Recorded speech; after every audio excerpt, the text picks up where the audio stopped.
Em relação ao Dia da Árvore, não vou, uma vez que o Sr. Vereador Francisco Queiroz aqui apresentou o programa de forma detalhada, naturalmente dizer apenas que... Nosso colega, vereador Francisco Queiroz. Exatamente. Apresentou, e bem, o programa de forma bastante detalhada, apenas Muito dizer bem. que, sim, conto estar e colaborar estar presente em algumas dessas atividades. Queria também aqui dizer que, embora a data ainda não esteja completamente fechada, mas será 21, 22, sensivelmente por aí, a inauguração da Via Central, uma ação extremamente relevante prevista desde sempre nos planos urbanísticos da cidade de Coimbra, designadamente no plano de Grower de 1940, ou da década de 40, melhor falando. Portanto, será um dia marcante para Coimbra e eu gostaria muito, e ficam desde já convidados a estarem presentes.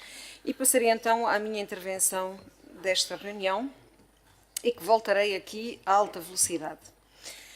Na última reunião de Câmara apresentei a posição deste Executivo sobre o dossiê alta velocidade. O concurso de concessão lançado pelas Infraestruturas de Portugal apenas recepcionou uma única proposta apresentada pelo consórcio Lusolave, liderado pela Motengil, a qual, por não respeitar a solução de base estabelecida pela IP, em caderno de encargos, teve necessariamente de ser excluída do concurso.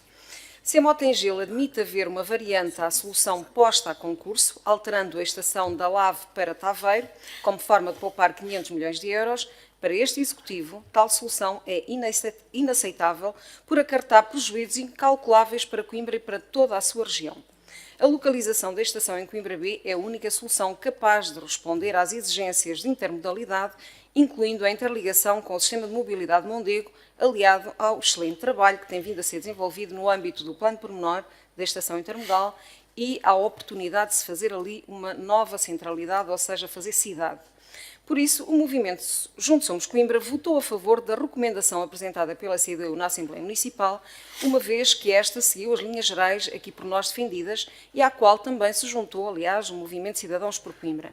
Seria desejável que essa recomendação fosse votada por unanimidade, dando assim força perante a IP e o Governo à única solução que defende Coimbra, mas tal não aconteceu. Sem surpresa, o PS mostrou estar fracionado, evidenciando a divisão interna e a falta de uma estratégia política perante um assunto de transformação estratégica e estrutural para Coimbra e para a sua região. Se a maioria dos deputados se absteve, mostrando não ter sequer uma opinião sobre o assunto, registra-se o voto contra do deputado do PS, Jorge Veloso, presidente da União de Freguesias, São Martinho, do Bispo e Ribeira de Frades, acompanhado de uma declaração de voto onde defende a solução do consórcio Lusolave e diria também sobre um lema, alta velocidade sim, desde que no quintal dos outros. Também o líder da bancada socialista, Ferreira da Silva, afirmou que o PS não iria votar nem a favor nem contra o documento face à brilhante intervenção do Presidente da Junta com dados técnicos, manifestando assim, de forma direta, o total apoio da bancada à posição defendida pelo Sr. Presidente da Junta, ou seja, aceitação da variante apresentada pela Lusolave. Face a tanta confusão, no dia seguinte é a doutora Ana Abrunhosa que se vê obrigada a contrariar a posição da bancada PS na Assembleia Municipal ao se demarcar da posição do PS local e defender publicamente que a estação da alta velocidade deve ser localizada em Coimbra B, enfatizando a importância desta localização para a regeneração urbana e centralidade da cidade. Bela atrapalhada, usando os termos que, aliás, são habituais aqui da nossa oposição PS. Mas o mais surpreendente foi verdadeiramente a intervenção do Sr. Presidente da Junta, Jorge Veloso, para justificar o seu voto contra, e que vale a pena aqui esmiuçar, ao defender afincadamente a solução da Lusolave e assim a poupança de 500 milhões de euros, descaiu-se em pormenor que apenas quem conhece a proposta poderia apresentar, ou seja, mostrou conhecer bem a proposta apresentada pelo consórcio, quando a mesma se mantinha em fase de audiência prévia e por isso ainda e apenas sob a esfera do júri. A questão pôs-se de imediato como é que o Sr. Presidente da Junta teve acesso a tal informação, ainda confidencial, e que nem a Câmara Municipal de Coimbra conhece. Segundo ele, a informação terá sido solicitada às Infraestruturas de Portugal, o que questionamos seriamente. Uma instituição pública não prevaricaria desta forma em questões de foro ético e jurídico. Por isso, em nome da clareza e transparência, insto aqui o Sr. Presidente da Junta a comprovar afinal, de onde é que vem toda esta informação, em que fonte é que ele se baseou para fazer aquela declaração de voto. Mas é ainda mais curiosa a sintonia e a semelhança do argumentário utilizado na intervenção do Sr. Presidente da Junta e o artigo publicado no Público pelo arquiteto Nuno Martins no passado dia 5 de março. Os artigos do jornal deviam servir para informar e esclarecer os interessados, com grande sentido de responsabilidade, de quem os escreve. Mas este artigo peca por inúmeras inverdades, muitas delas graves e que apenas têm o objetivo de atacar sem qualquer ética ou pudor a Câmara Municipal, quando na realidade apenas relevam total desconhecimento do processo e das matérias abordadas por parte do autor. Vejamos alguns pontos. Infelizmente tenho pena de não ter tempo para os poder esmiuçar um bocadinho mais. Imputa diretamente a responsabilidade da falta de concorrência na concessão às exigências do município de Coimbra por exigir 2 obras sem ligação direta à LAV. Por um lado, a quadriplicação da linha do Norte e a construção de um viaduto rodoviário no IC2 sobre o nó do Almeg, demonstrando total ignorância sobre as peças procedimentais. Estas, sim, são públicas. Infelizmente, para Coimbra, o viaduto rodoviário no IC2 não está incluído no processo, para aqueles que eventualmente tivessem dúvidas. Antes estivesse, o que seria, aliás, uma grande mais-valia para Coimbra. E é fácil perceber porquê. É que a construção da nova ponte implicaria o desmantelamento da antiga ponte ferroviária, a qual só poderá ocorrer depois de construída a nova ponte ferroviária, como é óbvio.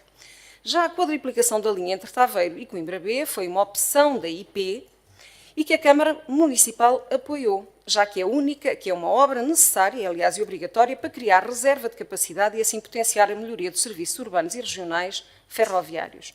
Isso não é um capricho, portanto, é apenas uma mais-valia para a região de Coimbra, já que sem ela nunca teremos uma rede de comboios urbanos centrados em Coimbra. Ponto 2. Aponta-se para a expropriação de 100 proprietários entre Taveiro e Coimbra, incluindo 70 residentes que seriam forçados a abandonar as suas casas. Mais uma mentira que seguramente não é inocente. A expropriação das habitações é porventura a componente mais dolorosa deste processo, mas infelizmente inevitável. E é por isso inaceitável que se usem estes argumentos para instrumentalizar as pessoas contra o projeto. Se é certo que, segundo o estudo prévio disponível, a quadriplicação da linha acarreta a demolição de 35 habitações, as restantes 27 estão associadas ao traçado da LAV e, por isso, serão sempre expropriadas, independentemente da localização da estação, ser em Coimbra B ou ser em Taveiro. A crescer, e isso não é dito, muitas outras habitações seriam demolidas para a construção da estação em Taveiro, bem como dos acessos rodoviários que se impõem. Ponto 3. Defende-se que a localização em Taveiro não tem riscos ambientais. Mais uma falácia. A localização em Taveiro envolve igualmente inúmeros impactos ambientais, pois trata-se de uma zona baixa e, portanto, sensível. Para além do enorme impacto visual associado a uma estrutura com cerca de 500 metros de comprimento e 40 metros de altura, uma barreira visual. Só os estudos de especialidade, que entretanto teriam de ser desenvolvidos, poderiam determinar a sua extensão e intensidade. Ponto 4. Defende que é o município de Coimbra que exige às Infraestruturas de Portugal a anulação do concurso da proposta da Lusolave, que cumpre rigorosamente o caderno de encargos. Esta acusação é grave e ferida de legalidade, para além de demonstrar total ignorância sobre os processos concursais. A decisão de exclusão de um concorrente é do júri, e unicamente do júri, pelo que a autarquia nada pode interferir. Permitam-me ler o estabelecido na linha G do número 2 do artigo 146 do CCP, e que diz: o júri deve também propor fundamentadamente a exclusão das propostas que sejam apresentadas como variantes quando não seja apresentada a proposta de base. Portanto, acho que nem vale a pena fazermos aqui mais comentários. Toda a gente sabe que não foi respondido, portanto, a Lusolave não deu uma proposta para a proposta de base, apenas uma variante. Acusa que a estação da LAV em Coimbra B está ligada a um projeto imobiliário de 200 mil metros quadrados, um projeto especulativo e megalómano. Vou ter de recordar aquilo que já disse várias vezes, que os terrenos envolvidos no plano são maioritariamente da Câmara Municipal e do Estado, sejam da IP, sejam da DRAC. Portanto, onde é que está aqui a especulação por parte da Câmara Municipal e de privados? Avança que o lançamento do novo concurso irá atrasar o processo pelo menos um ano. E eu questiono, e a nova localização não atrasaria? Perante a sensibilidade da zona, não será possível, eu digo isto com toda a firmeza, não será possível manter válida a DIA, ou seja, a Declaração de Impacto Ambiental emitida pela APA, relativamente à situação atual. O que iria obrigar a proceder a novos estudos de especialidade e aos consecutivos períodos de discussão pública que são obrigatórios. Portanto, quanto tempo demoraria tudo isto?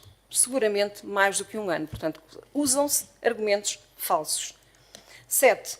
acusa de se estar a desperdiçar 1.000 milhões de euros. Já não são 500, agora já vamos em 1.000 milhões de euros, 500 por conta da perda de fundos europeus. Para além de não ser um desperdício, portanto, eu não considero que seja um desperdício de 500 milhões de euros, mas, pelo contrário, um investimento no Concelho de Coimbra. Se houver risco de perda de financiamento, por atraso no projeto, seguramente envolve as duas alternativas. Tanto vale ser Coimbra B como Taveiro.